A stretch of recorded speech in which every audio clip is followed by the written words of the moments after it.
Assalamualaikum warahmatullahi wabarakatuh. Alhamdulillahirabbil alamin wassalatu wassalamu ala sayyidina Muhammadin wa ala alihi washabihi ajma'in. Amma ba'd. Kita lanjutkan pembahasan dari kitab Riyadhus Shalihin,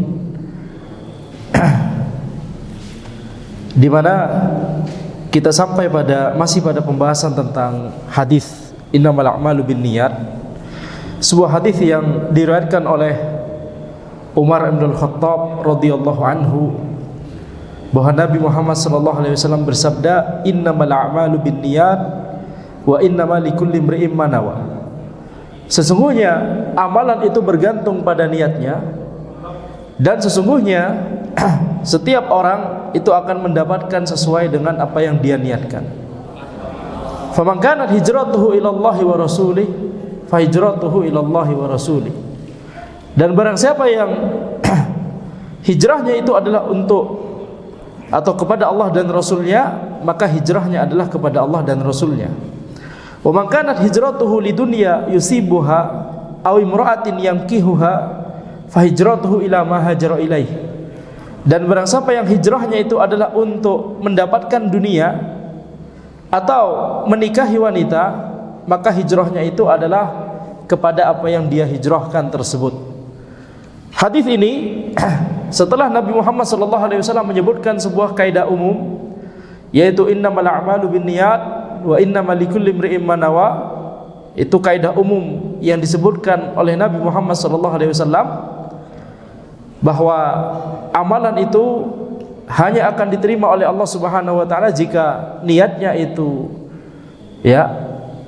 adalah dalam rangka untuk beribadah kepada Allah, atau tergantung niatnya.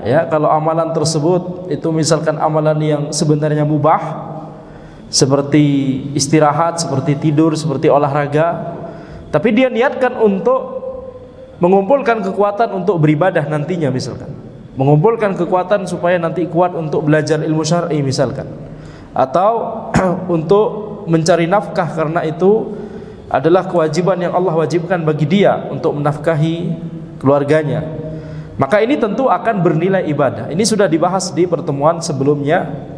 Tetapi di sini kita akan membahas sebuah contoh yang disebutkan oleh Nabi Muhammad SAW dalam hadis ini. Beliau setelah menjelaskan kaidah umum, beliau kemudian menerapkan kepada sebuah masalah khusus, yaitu masalah hijrah. Dari sini kita mendapatkan metode mengajar Nabawi. Di antara metode mengajar Nabawi adalah menyebutkan kaidah umum, kemudian disebutkan setelahnya penerapan dari kaidah umum tersebut kepada sebuah masalah khusus yang masuk dalam kaidah umum tersebut. Maka ini adalah di antara metode mengajar Nabawi. Nah, sekarang kalau kita lihat, ini Nabi Muhammad SAW menyebutkan penerapan kaidah umum tadi kepada masalah hijrah. Tentunya ini menunjukkan keutamaan dari ibadah hijrah. Nah, apa itu hijrah dan mengapa dia menjadi amalan yang utama, itu insyaallah adalah tema kita pada majelis ini, Jadi hijrah, para ulama menjelaskan hijrah itu ada 3 jenis. Hijrah itu ada 3 jenis. Hijratul amal, wa hijratul amil, wa hijrah minal balad ilal balad. Hijratul makan, hijratul amal, hijratul amil, dan hijratul makan.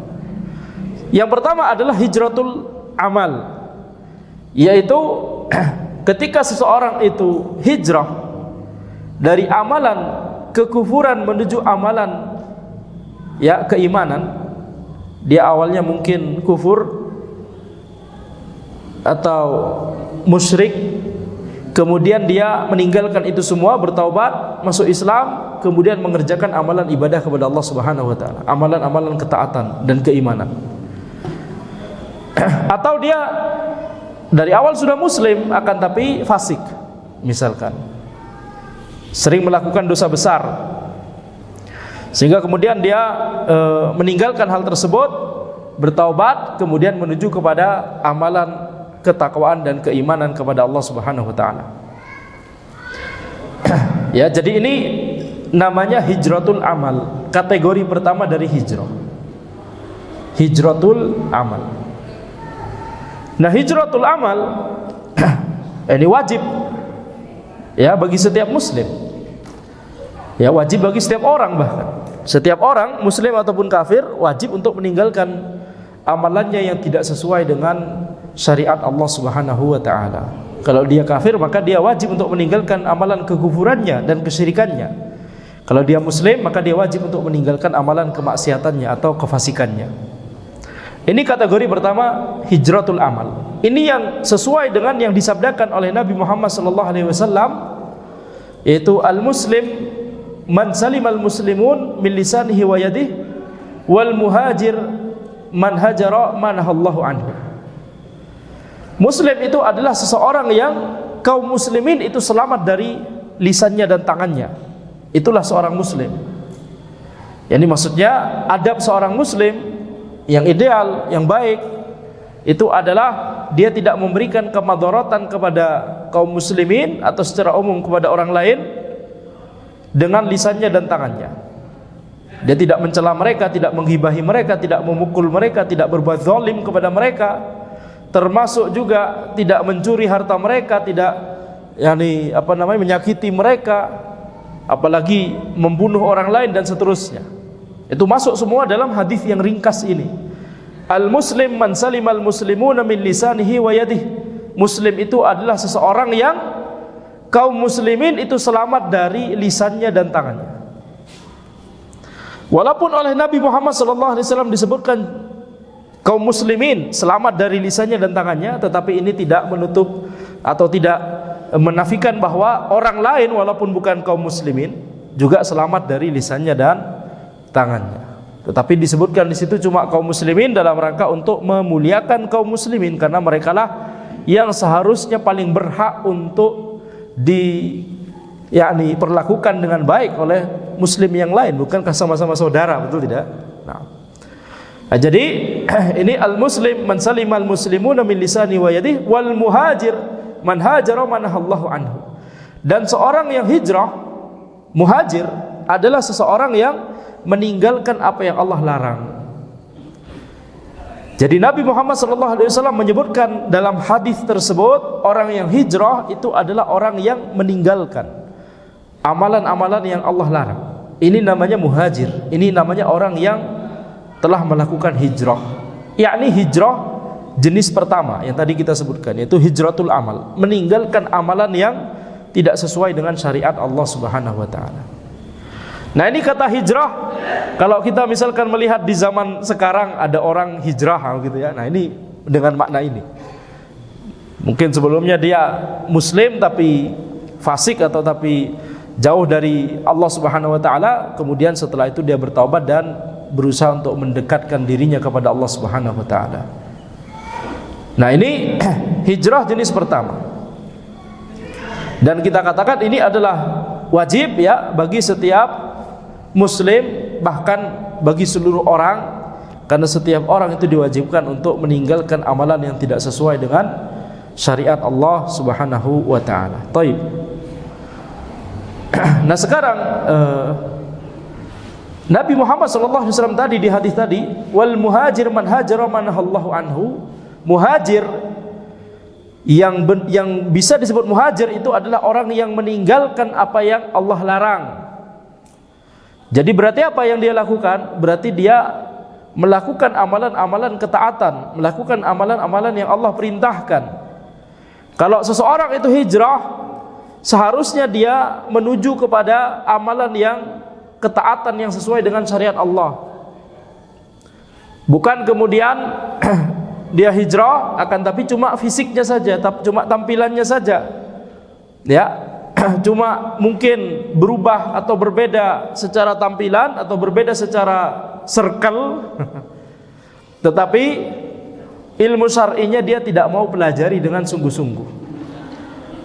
Jadi tanda bahwa seseorang itu benar-benar mengharapkan kebaikan dan menginginkan kebenaran itu terlihat pada seberapa semangat dia dalam rangka untuk menuntut ilmu, seberapa semangat dia untuk menuntut ilmu syar'i. dalam rangka untuk meraih keridhaan Allah. Seberapa semangat dia untuk mempelajari syariat Allah Subhanahu wa taala. Jadi ini yang harus ditekankan di zaman ini. Sebagian orang itu merasa bahwa hijrah itu adalah dengan yakni mengubah tampilan fisik atau mengubah circle misalkan, atau dulunya nggak kenal nama kunyah sekarang pakai nama kunyah, ya. Dulunya pakai baju kaos atau apa sekarang pakai baju gamis misalkan, ya. Itu bagian dari itu bagian dari proses mengubah kebiasaan kita menjadi lebih baik, pakaian menjadi pakaian yang lebih baik, ya, pertemanan menjadi pertemanan yang lebih baik. Tapi intinya adalah apakah kita sudah semangat untuk menuntut ilmu syar'i kemudian mengamalkannya atau tidak. Seseorang itu bisa berubah menuju kepada kebaikan itu kalau dia sudah mengilmui mana saja yang merupakan kebaikan, betul tidak? Sehingga merupakan kesalahan kalau kemudian seseorang itu hijrah tapi kemudian tidak diikuti oleh semangat dia dalam rangka menuntut ilmu syar'i. Orang yang beneran hijrah itu adalah orang yang, ya, dia itu akan semangat untuk menuntut ilmu syar'i, belajar akidah, belajar fikih, belajar adab, belajar tafsir, belajar hadis, sedikit demi sedikit tentunya, sedikit demi sedikit sesuai dengan kemampuannya. Kemudian setelah itu mengamalkannya, ya, karena tidak mungkin seseorang itu mengubah amalannya yang selama ini mungkin amalan kefasikan menjadi amalan kebaikan, yang selama ini akidahnya mungkin ada penyimpangan kemudian berubah menjadi akidah yang lurus. Tidak mungkin itu terjadi kecuali kalau dia itu belajar ilmu syar'i, ya. Jadi makanya orang yang hijrah, kewajiban pertama kali baginya apa? Kewajiban pertama kali baginya adalah belajar. Dan ini harus ditekankan, harus dijelaskan, tidak hanya bagi orang yang hijrah tersebut, tapi juga bagi orang-orang lain, rekan-rekan sesama kajian, rekan-rekan pengajiannya misalkan, atau, ya, ikhwah dan akhwat yang lain begitu, ya.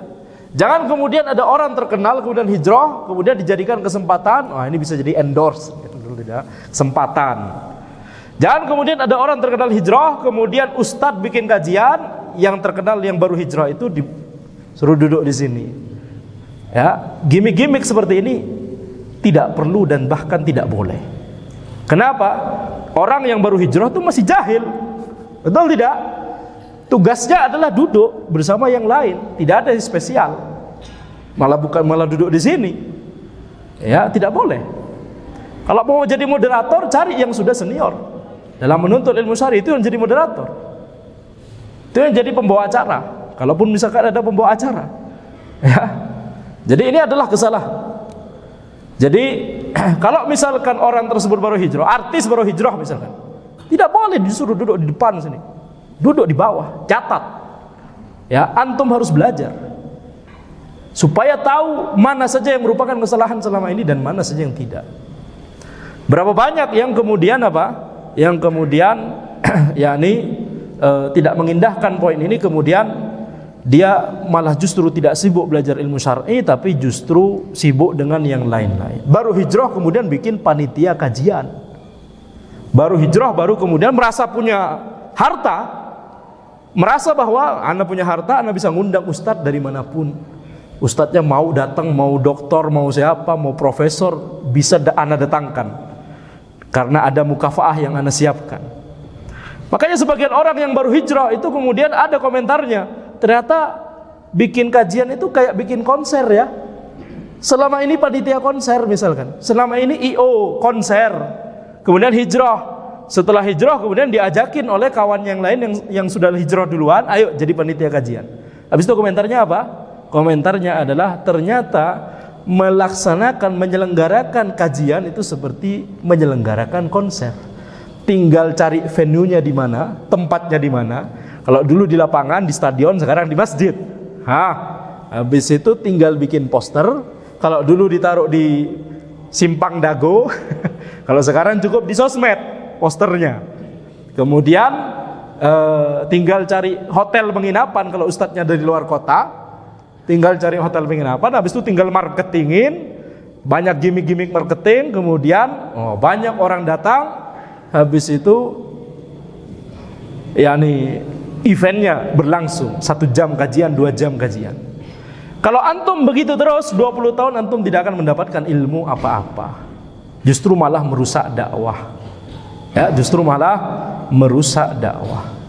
Jadi orang yang jahil itu tugasnya adalah untuk belajar ilmu syar'i, duduk dengan tenang, mencatat pelajaran dan kemudian amalkan.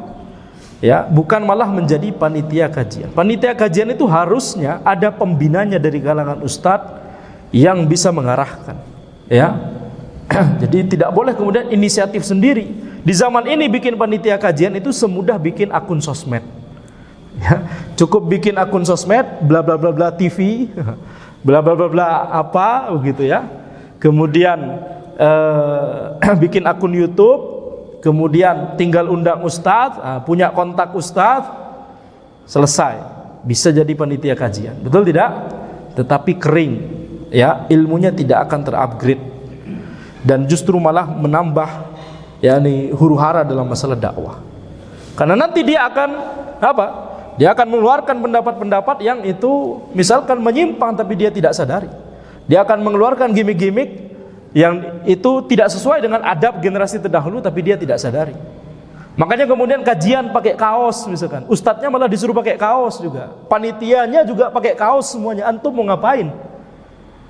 Ya, jadi kalau masih semangatnya itu masih jadi panitia konser baru hijrah, antum duduk pelajari bagaimana ilmu syar'i itu, bagaimana majelis ilmu syar'i itu seharusnya. Bukan malah kemudian masih level kejahilan yang sebelum hijrah dibawa-bawa menjadi yakni setelah hijrah. Ini tidak boleh. Sampai sini jelas? Baik, maka ini catatan penting bagi para panitia kajian di zaman ini. Banyak keanehan di dalam dakwah itu karena orang-orang yang seharusnya belum masuk ke medan dakwah. Ini kan masuk ke medan dakwah. Walaupun dia jadi panitia, dia pada hakikatnya sudah masuk ke medan dakwah. Maka setiap orang yang kemudian harusnya jalurnya ke sana, dia simpangkan ke sini, ke sini, ke sini, ke sini, dia akan dimintai pertanggungjawabannya nanti di akhirat. Ya, dia masuk medan dakwah padahal bukan atau belum ahlinya, berbahaya. Jadi makanya kalau mau semangat, kalau memang punya semangat, Ustadz, Anda punya kemampuan untuk mendesain, Anda punya kemampuan untuk manage, Anda punya kemampuan untuk ini dan seterusnya dan seterusnya. Bagaimana harus itu diarahkan? Anda pengen untuk mengarahkannya itu untuk membantu dakwah. Maka kita katakan, antum jangan bikin sendiri. Antum bantu inisiatif dakwahnya ustadz antum. Kenapa antum harus bikin sendiri? Antum tanya kepada ustadz antum punya program apa? Ana mau bantu. Anda mau volunteer misalkan, atau ya kalau ustadznya pasti nggak enak, masa antum volunteer, pasti ada misalkan mukafaah untuk tim misalkan. Di situ kesempatannya. Jangan bikin sendiri. Sehingga antum yang menjadi otak, antum yang mengarahkan ini akan dakwahnya ini akan ke sini, kita ngundang siapa, kita ngundang siapa. Akhirnya yang sesat itu diundang-undang juga akhirnya. Ya. Akhirnya dakwahnya adalah tidak menitik beratkan kepada akidah. Yang penting rame, betul tidak? Yang penting orang-orang datang dulu. Apa bedanya dengan yakni ahlul bid'ah yang prinsipnya adalah yang penting rame dulu, yang penting orang datang dulu. Tapi akidah nggak pernah diajarkan, manhaj nggak pernah diajarkan. Apa bedanya? Antum nggak merasa ada masalah itu, kenapa? Ya antum baru ngaji, betul tidak? Jadi setiap kesalahan dari lembaga yang antum nahkodai tersebut, setiap pemahaman yang salah atau adab yang salah atau cara belajar yang salah yang disebabkan oleh lembaga yang antum nahkodai tersebut, itu antum akan dimintai tanggung jawabnya nanti. Makanya nahkodanya harus ustadz. Makanya antum yakni kalau mau bantu atau kalau mau menyalurkan kemampuan antum untuk dakwah, maka antum menuju kepada ustadz antum terserah. Yang penting ustadz Ahlussunnah yakni ana mau bantu dakwah antum bagaimana? Biarkan beliau yang menahkodai, kita mengikuti inisiatif dakwah beliau, bukan yang kita berinisiatif sendiri. Betul tidak? Nah, jadi ini tentunya ana nasihatkan ini supaya apa? Supaya ini nasihat kebaikan untuk kita semua, bukan hasad, bukan tidak suka, bukan. Tapi kalau antum melakukan masih gimmick-gimmick yang seperti tadi, kemudian memberikan madarat secara real dan itu nyata sudah, ya, bikin kajian akhirnya sponsorship dari bank misalkan, ya, yang ribawi, kemudian yang penting rame dulu. Ustaz, kalau nggak ada ini sponsor seperti itu, kita nggak bisa mengadakan kajian yang banyak. Kajiannya di mana? Di gedung mana? Kenapa harus di situ? Di masjid gratis. Betul tidak? Nah, kalau gimmick-gimmick seperti ini dibiarkan, yang rugi siapa nanti? Yang rugi antum sendiri, betul tidak? Yang rugi antum sendiri. Adapun ana sudah punya hujjah di hadapan Allah Subhanahu wa taala nanti di akhirat. Ana sudah menyampaikan hal ini berkali-kali. Sering ana menyampaikan hal ini. Ana sudah punya hujjah di hadapan Allah. Ana sekedar melaksanakan kewajiban ana untuk menyampaikan nasihat ini saja. Taib. Nah, sekarang itu namanya hijratu al-amal. Jenis kedua dari hijrah adalah hijratul amil. Hijratul amil yaitu hijrah di sini bermakna boikot, memboikot seseorang yang melakukan penyimpangan atau kefasikan. Nah, memboikot ini bentuknya banyak. Misalkan tentunya yang paling utama adalah yang dilakukan oleh ulil amri. Ulil amri misalkan melarang peredaran buku yang menyimpang. Nah, gitu misalkan, ya. Melarang peredaran buku yang itu memberikan madarat, buku-buku yang mengajarkan sihir. Itu kewajiban ulil amri untuk melarang. Nah, di zaman sekarang ini ilmu sihir itu bahkan diajarkan di YouTube. Nggak usah searching. Nggak usah searching ataupun googling. Berbahaya. Kekufuran belajar itu semua berbahaya. Nah, ini tugasnya ulil amri, bagian dari tanggung jawabnya ulil amri. Nanti mereka akan ditanya di akhirat. Setiap yang menyimpang tapi kemudian ulil amrinya teledor, tidak menangani itu nanti akan dimintai pertanggungjawabannya oleh Allah Subhanahu wa taala.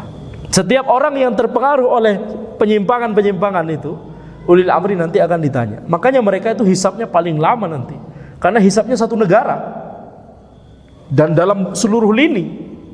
Makanan yang haram tapi kemudian diloloskan, seperti baru saja viral, betul tidak? Sudah ada logo halal tapi masih haram, ya.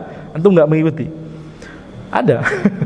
Misalkan itu nanti akan dimintai pertanggungjawabannya di akhirat. Makanya orang yang ahli atau yang paham agama, hukum asalnya dia akan menolak untuk menjadi ulil amri.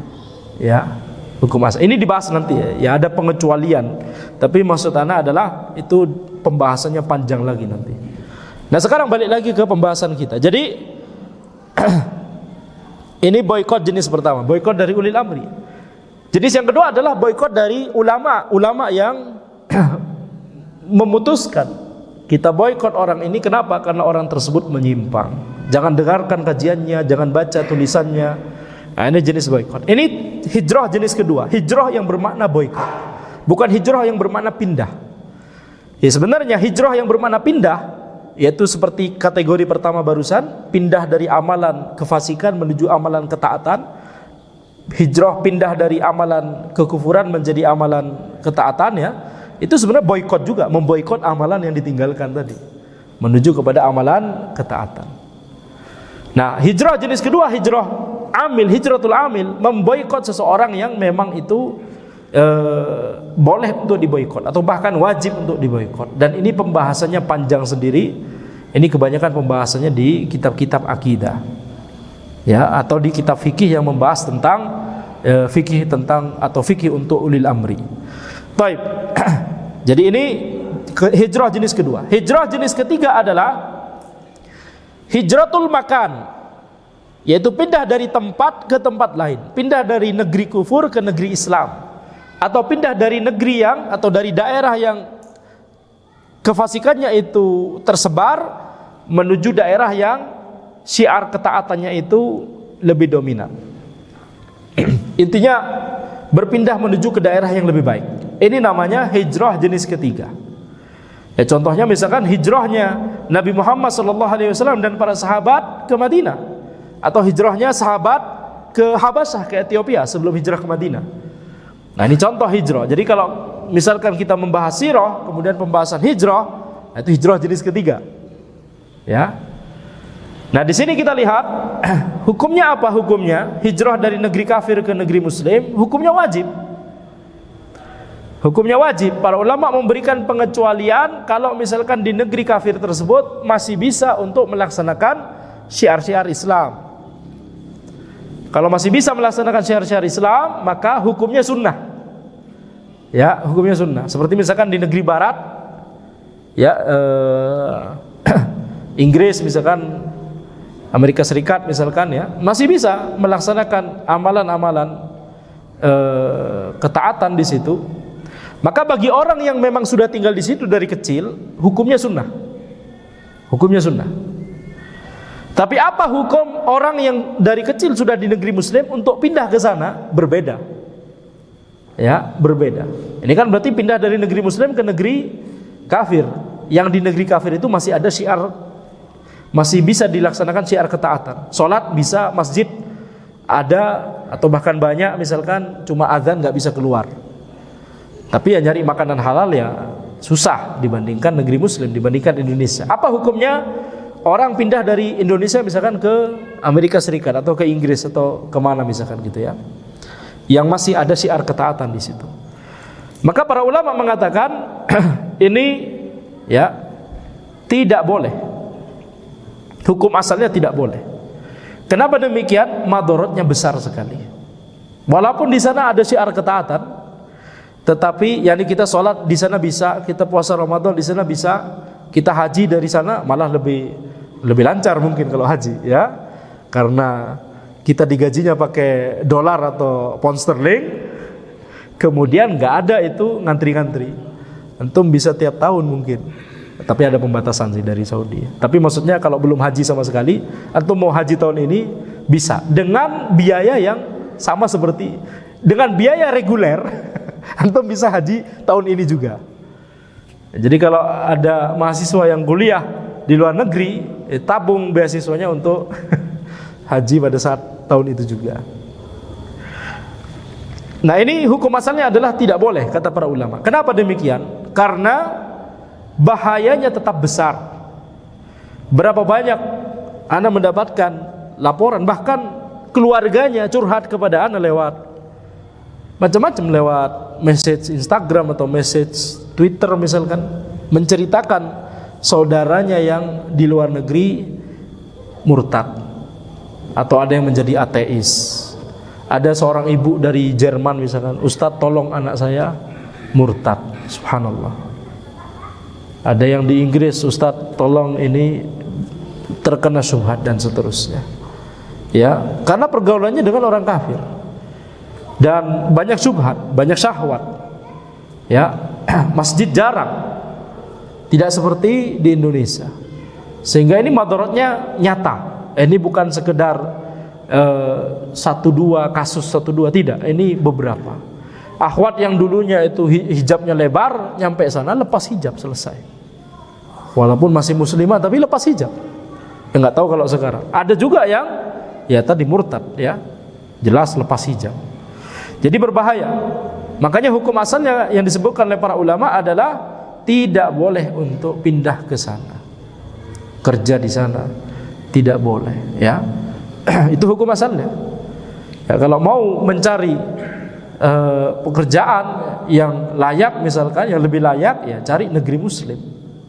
Itu yang selamat. Kalaupun misalkan kita kuat, belum tentu anak kita, cucu kita nanti kuat. Seperti yang tadi kita sebutkan, ya memang ada kasus yang orang yang memang baru pindah dari Indonesia ke sana kemudian berubah. Tapi ada yang barusan tadi, orangnya tidak masalah yang pindah itu, tapi anaknya yang lahir di sana, besar di sana, tahu bahasa Indonesia cuma tahu mendengar saja tapi nggak bisa bicaranya, ya. Tapi teman-temannya orang bule semua, kalau kita mau pakai istilah bule, ya. teman-temannya orang bule semua, non muslim semua. Ya, maka banyak kasus itulah yang terkena dampaknya. Sehingga semakin asing dengan Islam, sholat jarang-jarang, puasa Ramadan apalagi. Tapi yang lebih parah adalah pemikiran. Itu yang akan diserang. Walaupun orangnya sholat, walaupun orangnya misalkan puasa Ramadan, tapi pemikirannya itu banyak penyimpangan-penyimpangan. Ya, banyak keanehan-keanehan dalam pemikirannya. Ya, ini berbahaya. Makanya hukum asalnya tadi disebutkan oleh para ulama tidak boleh untuk pindah ke sana, kecuali ya ada pengecualian. Ya, kecuali kalau misalkan orang tersebut ke sana itu ada kebutuhan, seperti orang yang mau dakwah ke sana, orang berilmu dakwah ke sana. Ya, maka ini bisa hukumnya bisa sunnah atau bahkan bisa jadi wajib. Tapi tetap dengan catatan dia harus membekali keluarganya. Mungkin dia yang kuat, dia kuat sebagai dai, dia kuat sebagai orang berilmu, dia kuat. Tapi bagaimana dengan istrinya, bagaimana dengan anaknya nanti? Nah, itu dia harus pikirkan juga. Kalau kemudian yang kuat cuma dia saja, tapi kemudian anaknya nanti dia biarkan terpengaruh, hukumnya balik lagi ke hukum asal, yaitu apa? Jangan, tidak boleh, berbahaya. Ya, itu nggak bisa ditukar. Apa namanya, kesuksesan dunia karena pekerjaan di sana gajinya dolar atau gajinya peso, itu nggak bisa ditukar dengan apa? Keimanan anak-anak kita, betul? Keselamatan anak-anak kita, cucu-cucu kita dunia akhirat, tidak bisa. Ya, itu nggak bisa ditukar dengan berapapun harganya. Jadi contohnya misalkan tadi orang yang mau dakwah itu hukumnya bisa naik ke sunnah atau bahkan bisa jadi wajib, tapi dia harus pastikan keluarganya juga kuat. Atau misalkan orang yang mau berobat karena obatnya di negara muslim nggak ada, adanya di luar negeri, maka di negeri kafir, maka ini pengecualian, tapi tetap dengan syarat dia kuat menahan syubhat dan syahwat yang ada di sana. Atau misalkan ya dia mau studi, tapi kalau studi ini kata para ulama sementara, kalau studinya selesai ya balik lagi ke negeri muslim. Sama berobat, kalau sudah sembuh ya balik lagi ke negeri muslim. Jadi itu syarat pertama, yaitu harus ada kebutuhan atau bahkan yakni urgensi gitu ya. Misalkan di negeri non muslim misalkan tidak ada dai sama sekali, tetapi orangnya itu sebenarnya misalkan hanif, sebenarnya butuh ada orang yang mengajarkan Islam, ini bisa jadi naik ke derajat wajib ini. Ya, jadi ini syarat pertama, ada kebutuhan atau ada urgensi untuk ke sana. Orangnya misalkan sakit dan teknologi kesehatan yang ada di negeri muslim tidak ada yang bisa untuk mengobati penyakitnya tersebut, adanya di negeri non muslim. Bagian dari ikhtiar adalah dia pergi ke sana, tinggal di sana sebulan 2 bulan untuk berobat misalkan. Nah, ini pengecualian kata para ulama. Ini syarat pertama. Syarat kedua adalah dia harus punya ilmu syar'i yang mencukupi sehingga bisa membentengi dirinya dari syubhat. Itu sebenarnya ini sudah kita bahas dari tadi. Syarat ketiga adalah dia punya ketakwaan yang mencukupi sehingga itu bisa membentengi dirinya dari syahwat. Ya. Kenapa demikian? Karena di negeri non muslim, di negeri kafir itu syiar kekufuran, syiar ateisme, syiar kefasikan, kemaksiatan itu banyak sekali di mana-mana. Ya, di mana-mana. Kalau di negeri muslim pakaian wanita di publik itu masih sopan walaupun aurat, banyak juga yang aurat terlihat begitu ya, tapi relatif masih sopan. Kalau di luar negeri, di negeri kafir, sudah. Apalagi kalau musim panas, ya, maka aurat di mana-mana. Jadi itu, yakni kita harus membentengi diri kita dari godaan-godaan semacam itu. Baik, maka ini syarat ketika seseorang itu mau keluar negeri. Para ulama mengatakan kalau misalkan mau bisnis misalkan gimana? Boleh, tetapi cuma sementara. Kalau yang tinggal permanen di sana balik lagi ke pembahasan tadi. Hukum asalnya adalah tidak boleh. Kecuali ya gitu ya, ada pengecualian tadi, tapi hukum asalnya adalah tidak boleh. Tapi kalau safar untuk bisnis, keperluan bisnis sementara, seminggu 2 minggu di sana kemudian balik, maka para ulama mengatakan ini boleh asalkan syarat yang tadi terpenuhi, yaitu dia punya benteng yang kuat untuk melindungi dirinya dari syubhat dan syahwat. Nah, ketika di sana di luar negeri itu syubhat dan syahwat itu bisa masuk secara halus, bisa masuk melalui cuma ngobrol dengan kawan kita yang non muslim. Contoh misalkan, ayo fulan, ayolah kita makan-makan. Mana? Di sana. Nah, kalau di sana yang diajak tempatnya itu bukan restoran tapi itu bar, tidak boleh. Kalaupun misalkan itu restoran yang bukan bar gitu, restoran ini hukum asalnya mubah, betul tidak, restoran. Kemudian kita ikut ke sana karena hanya sekedar untuk makan-makan begitu ya. Kita harus pilih menu yang halal. Itu tantangan lagi, betul tidak? Tantangan lagi. Kemudian setelah itu kalau ada makanan babi atau khamr atau apa, nanti dia akan menggoda. Ayo lo makan. Emang ada ngaruhnya? Coba makan. Gak ngaruh kan? Dibujuk kita untuk makan itu atau minum itu. Maka ini tidak boleh seperti ini. Ya, jadi harus kita bisa membentengi dari syubhat dan syahwat. Itulah hijrah jenis ketiga ya, hijratu al-makan. Taib. Demikian yang bisa Anda sampaikan dalam pertemuan kita karena ini sudah mendekati waktu Isya. Insyaallah kita lanjutkan di pertemuan berikutnya. Hadza wallahu alam. Subhanakallahumma bihamdika asyhadu an la ilaha illa anta astaghfiruka wa atubu ilaik. Assalamualaikum warahmatullahi wabarakatuh.